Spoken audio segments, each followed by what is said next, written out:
Namo Myoho Renge Kyo, Namo Myoho Renge Kyo, Namo Myoho Renge Kyo. Hi, friends.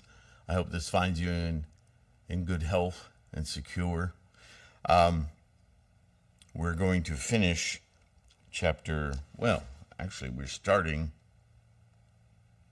chapter 9 today. We finished chapter 8 last time. And this, I believe, will be the last of the chapters on predictions in general. There'll be more. Then we enter the teachers of the right Dharma law. And we start to discover not only that we are all innately capable of enlightening ourselves, opening our Buddha eye, yes, but now what we can expect from that and the depth of its, or the profundity of its actual occurrence. What does it mean to open the Buddha eye? What does it mean to our lives to access this new paradigm of understanding? So, chapter 9, we may be able to finish that in one video. It's not that long. Is titled The Prediction of Attainment of Perfect Enlightenment for Arhats. And specifically for Arhats because for decades now, Shakyamuni has allowed his frustration with these students who don't seem to want to understand their capacity for enlightenment and telling them, you're just never going to be enlightened. You're never going to attain Buddhahood because, well, basically, you simply don't want to. But, that's now not how the three lesser vehicles talk about it. They're just stuck in traditions of ancient India and the idea of reincarnation and afterlife, which is all religious nonsense. But as much as Shakyamuni has spent decades teaching them about how their mind works, how life actually works, the truth of all phenomena, heck, they even teach to others the teachings of emptiness, impermanence, attachment. I mean, how can they know, with all of that teaching and their excellence at teaching it, the repercussions of that knowledge? How can there be some special box of self that isn't empty, that isn't impermanent, that isn't... You're teaching it to others. Hello? They're just stubborn, right? So yeah, Shakyamuni is, you've scorched the seeds of Buddhahood. You'll never get there. However, starting with Shariputra, the foremost amongst the learned ones, and Shariputra knew all along something's not jiving here. And we read that very early on in the Lotus Sutra. Son of a gun, why was I so blocked? Well, we all do that, don't we? You don't even have to be specifically a Buddhist to do that. We do that as we grow up and experience the world. And we look back on our memories of ourselves 10 years ago, 15 years ago, 20 years ago, and we think, holy my, where the heck was my head at thinking those thoughts that I had then? Right? We do it anyway. As our mind becomes more adept, experienced, knowledgeable, we challenge things like our epistemology, and it has to change. So why should it seem so odd that in Buddhism, we are learning to do a deep paradigm shift in the way that we think about our experience of life? Shouldn't come as any great surprise. It's just, it's a little more difficult than learning math. In some ways, I don't mean to scare some of you off that are allergic to mathematics. I just mean the capacities of our minds always astounds us, does it not? And so you have a teacher here in Shakyamuni and in Nichiren who are promoting a direct path to that knowledge. How exciting is that? Now all that remains is for us to integrate it. All of us can open our Buddha eye. Namo Myoho Renge Kyo, done. But do you understand? Do you perceive? Do you accept and understand what you are actualizing as it's happening? Are you utilizing it to the full? That takes time to understand. We are saha beings and largely controlled by our samsaric mind. So slowly, just like a myth, you can't just throw it away. You have to replace it. You have to move a new placeholder into that space of thinking and experience. And that new placeholder is your Buddha-ness, your Buddha eye. So we need to keep building it, expanding it, let it be more present in our lives, you know? So for the Arhats, who in large measure figured like the 5,000 or so that got up at the beginning of this sutra, this teaching, and said, we know it all. See you later. We'll catch you on the flip side. We out of here. Because they thought they knew it all. Of course, not all the Arhats left. Many stayed. And they are learning, as per the past 8 chapters, holy crap, we have a lot more to learn. So now, Shakyamuni is going to speak to them directly. At that time, Ananda and Rahula reflected thus: we have thought to ourselves, if our future were only foretold, how happy we should be. Well, see, there's still, this is how stubborn our mind of, I'll say tradition, but you know what I'm talking about, is that self-perception we have. We lock into our self-perception, and we have a really hard time accepting that our self-perception is just a moment-to-moment construction. We tend to make our idea of self permanent. Well, it's just like anything else. Any other samsaric mental ideation. In the Saha world, we tend to want to see everything as it is. But nothing is like that. Nothing is like that. No thing is like that. If you claim to understand impermanence or emptiness, those Buddhist concepts, I mean, not just the words, the idea of something that is kind of laughable. Because everything is ising. It's being. Everything is a verb, right? You've heard me say this a million times. Nothing is static. Oh, look, that. Well, that word is fine, that, as long as you understand that that is constantly being remade. Moment to moment to moment to moment. And every time it's remade, it's a little different. Maybe it's just decaying. Maybe it's changing color. We call it by many other things, like aging, or dying, or maturing. I mean, how many words do we have to identify change without admitting that the thing being changed is the thing itself? I mean, we do a lot of mental gymnastics to maintain ownership and possession of things. And Buddhism really doesn't tolerate that. It says, yeah, go ahead, name things, right? Namarupa, name and form.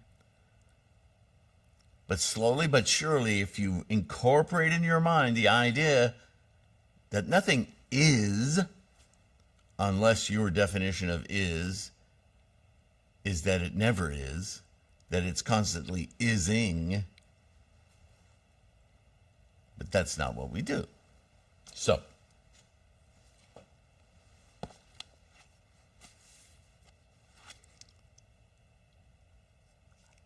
if we could only have our future told to us, we'd be happy.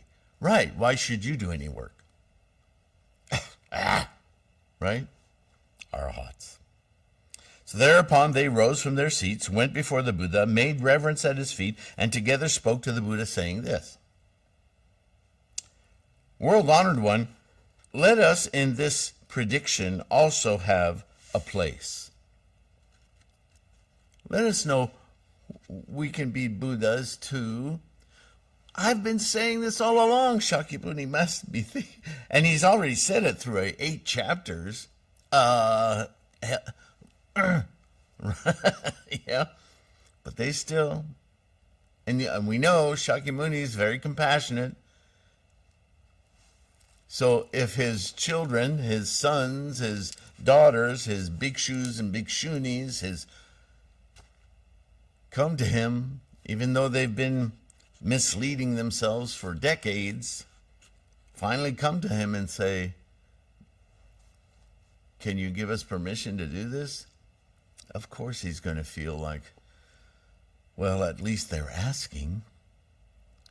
At least in their question they perceive that this is attainable.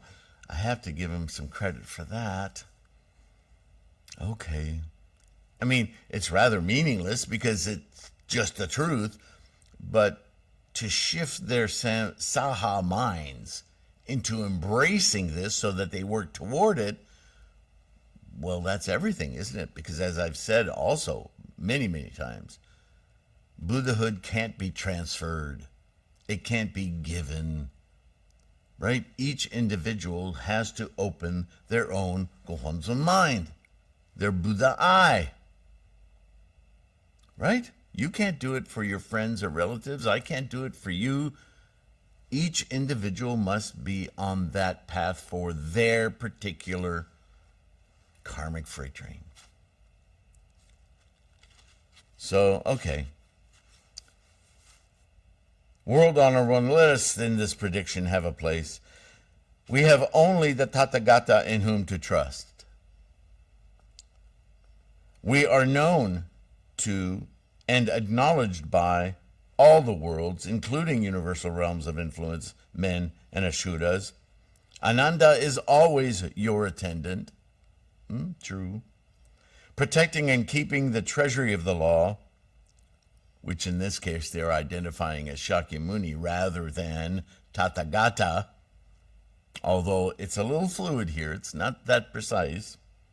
And Rahula is the Buddha's son, for crying out loud. Well, we're all the Buddha's sons and daughters, because the Buddha represents Tathagata in human form, in physical Saha world, right? We understand that. If the Buddha sees fit to predict for us perfect enlightenment, Anuttara Samyak Sambodhai, our desires will be fulfilled and the hopes of many will be satisfied. Oh, so you are ready to accept that that is your potential, even though you're asking me for permission. Thereupon the 2,000 Sravaka disciples, who were under training and no longer under training, all rose from their seats, bared their right shoulders, went before the Buddha with one mind, folded their hands, and gazed upon the world-honored one, wishing, as Ananda and Rahula had wished, and stood there in line. Yes, we're all ready to accept and understand, is really what this should say. Then the Buddha addressed Ananda. He said, okay, Ananda, In a future world, you will become a Buddha with the title of Sovereign Universal King of Wisdom. Great as mountains and oceans, Tathagata. Worthy of praise, all-wise, perfectly enlightened in conduct, well-departed, understander of the world, peerless leader, controller, teacher of universal realms of influence in men, Buddha, world-honored one. He shall pay homage to 62 Kodas of Buddhas. These are basically saying how many people's lives he will touch and help them to open their Buddha eye. Protect and keep the treasury of the law. Keep this teaching. The treasury of the law is in the knowledge of the law and the practice of the law. The accepting and understanding of Tathagata, engine of life. Yes? And afterwards attain perfect enlightenment, instructing 20,000 myriad Kodas of Bodhisattvas, like the sands of the Ganges, causing them to accomplish perfect enlightenment. His domain will be named Never Lowered Victorious Banner. Its land shall be pure with lapis lazuli for earth. His kalpa will be named World-Filling Wonderful Sound. Namo Myo Renge Kyo. That Buddha's lifetime will be immeasurable thousand myriad kodas of asamkaya kalpas, so that even if a man counts and calculates it for 1,000 of myriads of kodas of immeasurable asamkaya kalpas, it will be impossible to know it. His influence, the influence of the teachings of Tathagata-ness, will go on through time, immeasurable time, because of its impact on the minds of those to whom they've awakened. This is what we're all trying to achieve, isn't it? What is sometimes called world peace, or Kozanrufu, or depending on where you're from, just the simple, overwhelming balance of human minds on this planet being influenced by or inculcating and achieving the Buddha eye. Once there's a critical mass of sentient minds who understand and accept Buddha, how can there possibly arise violence, certainly at the scale we see it today? His right Dharma law will abide in his world twice his lifetime, and the counterfeit law again abide in his world double the time of the right Dharma law. Ananda, this Buddha, sovereign universal king of wisdom, great as mountains and oceans, will be extolled and his merits praised by universal unlimited thousand myriad kodas of Buddha Tathagatas, like the sands of the Ganges. Then the world-honored one, desiring to proclaim this teaching over again, spoke thus in verse. You see, it's a teaching. It's not like a diploma he's handing Ananda. What he's displaying is this teaching that all of us are included in his statements here. He's addressing Ananda, but this isn't solely for the purpose of Ananda. I now declare among you monks that Ananda, keeper of the law, shall pay homage to Buddhas and afterward accomplish perfect enlightenment. So, of course, as Nichiren would read this over and over again, he would understand that it is only by our bodhisattva behavior to help at least one other person that we then can accomplish our Anuttara Samyak Sambodhaya. It's not something we can do alone, because to do it alone is to know only our narrow path. But to do it with others is to expand our path to humanity itself. It's a much more immense experience of enlightenment.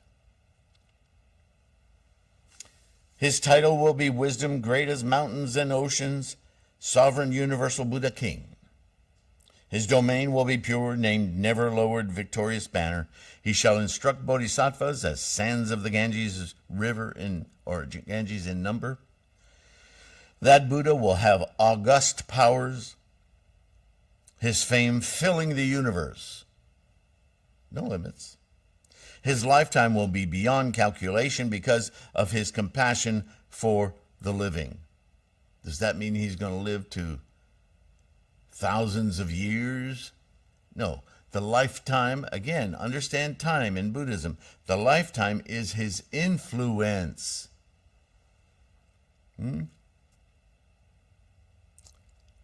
Just like we do memorials for our deceased ancestors. It's not that they continue to exist, but their influence is a part of who we are, our karmic freight train, yes? In that respect, we can still speak to that influence. This is Buddhism. It's really not that complicated, but obviously 3,000 years ago, 2,000 years ago, 1,000 years ago, this was pretty abstract. And so the tendency to make it kind of mystical, magical, well, but it's not. It's very reasonable. Just like the video I was watching earlier about the Great Lakes of North America. They didn't just appear. They're part of a process. The Great Laurentide Glacier that covered all of Canada, moving down and scraping away soil and rock with all of its grit and carried along rocks. It's like huge sandpaper, making grooves in the earth, and then melting, creating lakes. I mean, everything is a process like this, including you and I.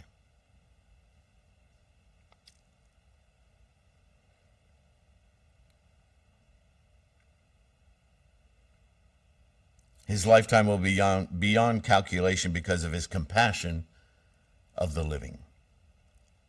His right Dharma will be twice his lifetime, and his counterfeit semblance Dharma teaching double that. Many as the sands of the Ganges, countless living creatures in that Buddha law shall cultivate the seed of the Buddha way. Now I have not a lengthy, but an annotation here. It may have come to mind by this point that the counterfeit or semblance Dharma teaching always accompanies these predictions along with the true or right or priori Dharma teaching, right? You've noticed that, and I've talked about it. What is the reason for this? It is that although this teaching of the Lotus Sutra, Myoho Renge Kyo, is the ultimate of teachings, it is also true that many are not ready to hear or accept this ultimate teachings as per the revelation of expedient devices, skillful means. Since these are predictions for the time of the Lotus teachings, we can see that several thousand years are yet to be incurred by these monks before the latter age of the decline of the law. Our age now, Mappo. Modern practitioners should note that this is not the time for this semblance teaching to be used. However, as Nichiren teaches, that our time of Mappo is the time when only the straightforward teaching of Myoho Renge Kyo will have any function or merit. That's an important note, because as you read these ancient teachings of Buddhism, you might get the impression that, oh, well, I'll just teach my friend how to become a good student. But ultimately, you're doing that person a disfavor. Understand that that's where they're enamored, and you may need to use the rhetoric of Shravaka in order to open a dialogue with them. But to Nichiren, what you should be doing is, even if you're using that dialogue of being a good student, the goal of their study should be not study, but Myoho Renge Kyo. If you love study, you love research, like I do, what you should be studying and researching is all the information you can amass on Myoho Renge Kyo. Put your stick in the sand of the ultimate practice and build your confidence, build your knowledge, build your practice, build your momentum toward that ultimate goal. Not the goal of being an excellent Shravaka. That's a lesser vehicle. Don't waste your time there. That may be where you're comfortable speaking, but the goal should always be the ultimate, Myoho Renge Kyo. This is what Nichiren's great lesson is, yes? And even Shakyamuni was saying this when he foretold the future after his extinction, yeah? Since these are predictions for the time of the Lotus teachings, we can see that several thousand years, blah, blah, blah, blah, I already had that. Modern practitioners should note that this is not the time for the semblance teaching to be used. However, as Nichiren teaches, that our time of Mappo is the time when only the straightforward teaching of Myoho Renge Kyo will have any function or merit. Skillful means or expedient devices for our time begins with the Daimoku and ends with the Daimoku. What teaching is in the middle is a matter of discussion, dialogue, and compassion as we raise the mind of Bodhisattva in all of those we encounter. That's an important note, yes? I'll pick that up later. Thereupon, the 8,000 Bodhisattvas in the assembly who had newly started on the road all reflected thus, we have not heard even senior Bodhisattvas receive such predictions as these. What can be the cause of these Shravakas obtaining such decisions as these? Then the world-honored one, knowing that Bodhisattvas were thinking in their minds, addressed them. It's just, if I give one son something, I have to give the daughter the same, right? Talk about parenting. Good sons and daughters, here he goes. I and Ananda, together under the Buddha firmament king, at the same time conceived the thought of perfect enlightenment. Been there all along. Ananda took constant pleasure in learning, being a Shravaka, while I was devoted to active progress. For this reason, I have already attained perfect enlightenment, while Ananda has been taking care of the a priori law, fundamental law of the engine of life, as he will take care of the law treasuries of future Buddhas, and instructing and bringing to perfection the host of Bodhisattvas. Such was his original vow, and so he receives this prediction. Ananda, face to face with the Buddha, hearing his own prediction and the adornment of his domain, and that his vow had been fulfilled, was filled with joy at obtaining such unprecedented news. Instantly he remembered the law treasuries of unlimited thousand myriad kodas of Buddhas in the past and understood them without difficulty, as if he were now hearing them, recalling also his original vow. See the clarity of the mind? Suddenly, now that he's given permission, he allows himself to consider, oh, yes, this is the big aha moment that everyone I was holding this teaching for and teaching and exposing, they were accomplishing right before my eyes, and it never occurred to me that I could do the same thing. Gee. Yeah? Then Ananda spoke thus in verse. The rare and world-honored one recalls to my mind the law of innumerable Buddhas in the past as if I were hearing it today. I now, having no more doubts, peacefully abide in the Buddha way. Tactfully will I serve in caring for the Buddha's law, reciting, writing it down, sharing it, copying it, so on and so forth, right? And then the Buddha addressed Rahula, his own son. In the world to come, you will be a Buddha entitled teacher on 7 jeweled lotuses, Tathagata.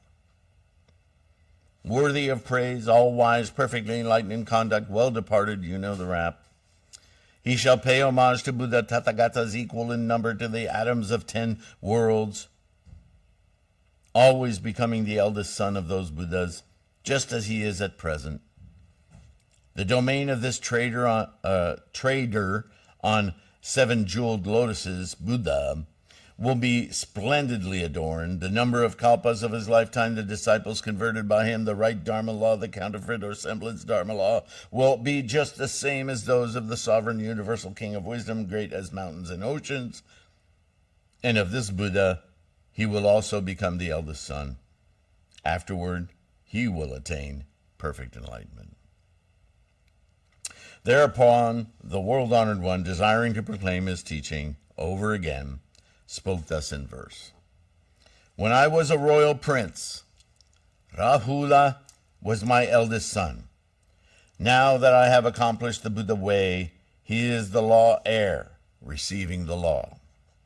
In worlds to come, seeing infinite kotis of Buddhas, to all he will be eldest son, and with all his mind seek the Buddha way. Of the hidden course of Rahula, only I am able to know. At present, as my eldest son, he is revealed to all. Infinite thousands of myriad kotis are his merits beyond calculation. Peacefully abiding in the Buddha law, he seeks the supreme way. At that time, the world-honored one looked upon the 2,000 men under training and no longer under training, gentle in mind, tranquil and calm, who were observing the Buddha with all their mind.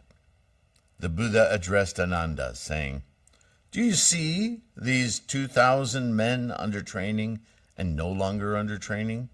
"Yes, I see them." "Ananda, these men shall pay homage to Buddha Tathagata, innumerable as the atoms of 50 worlds, revere and honor them, and care for their treasuries of the law. And finally, in the same hour, in domains in every direction, each will become a Buddha. All will have the same name, namely jewel sign Tathagata, worthy of praise, all-wise Buddha, well incarnate, blah, blah, blah, blah, blah, blah, blah. Their lifetimes will be one kalpa, and the splendor of their domains, their shravakas and bodhisattvas, their right dharma law and counterfeit law, all will be equal.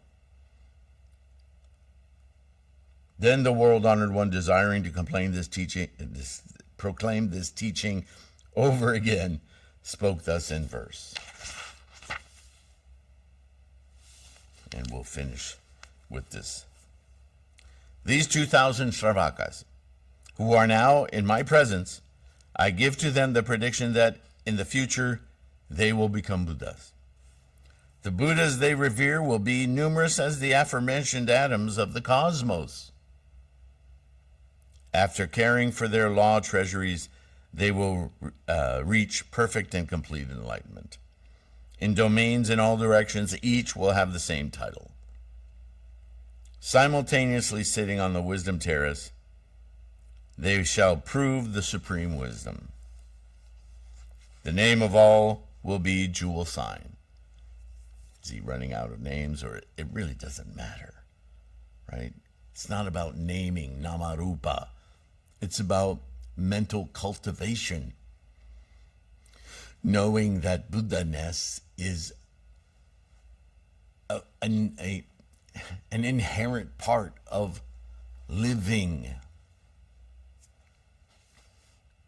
Their domains and disciples, their right Dharma law, the counterfeit or semblance Dharma law, will all be equal without difference. All by transcendent powers shall everywhere save living beings, and their fame universally spread, their influence. Right? They shall progress into actual nirvana of the Bodhisattva way. Now that's an important sentence to understand, because we've talked about nirvana a lot. And I've heard some people be confused about that and say, well, nirvana means that you're dead, right? No.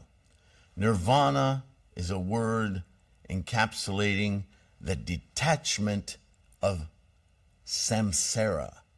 But you're still in the saha world. Samsara isn't an actual thing either. Samsara is a construct of the mind. The mind constantly conjuring possessions, identification, selfness, ego. See, that's samsara. Saha is saha. Saha is the mundane world. It's the physical world. We're not denying the existence of the physical world. We're just identifying that our mind plays this game with the physical world of making it, permanentizing it into something that can be owned or held, or a complexity of identification that actually defines ourself. Also a thing we keep hanging on to. But all of that is mental conjuring. It's not real. You're real, I'm real, the stuff is real, but it's happening. It's a process in momentum. It's really not something you can possess as though you own it, unless you understand that what you own is the process of the entire cosmos happening. And if you're not observing it in its happening, in its momentum, then all you're observing are phantoms and ghosts created in your mind. At first, this is a tough concept to grab, right?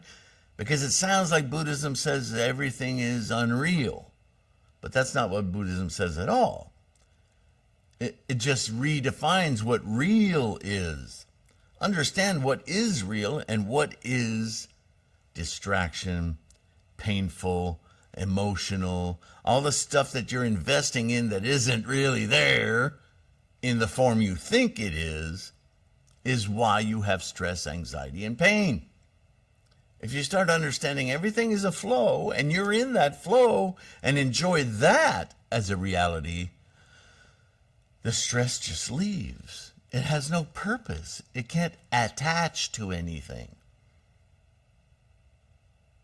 Does that make sense?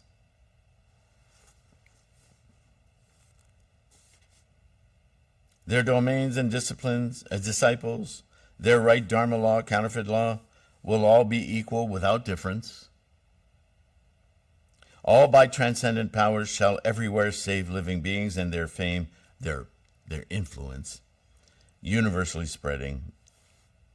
They shall progress into actual nirvana of the Bodhisattva way. For him to say Bodhisattva means a living being. Buddha is the concept of the process. A bodhisattva is somebody who knows that, experiencing it here in the saha world, freed from samsara, living in this world, human being, sentient mind, with the knowledge, the experience, the experience of clarity, Buddha-ness, Tathagata, engine of life. Thereupon the 2,000 men under training and no longer under training, hearing the Buddha's prediction, became ecstatic with joy and spoke thus in verse. World-honored one, bright lamp of wisdom, we, hearing his voice of prediction, are filled with joyfulness as if sprinkled with sweet dew. And that's it. That's how we end chapter 9. Now, chapter 10, teachers of the right Dharma law. Things get exciting for you and I. So far, we've been talking about all of these previous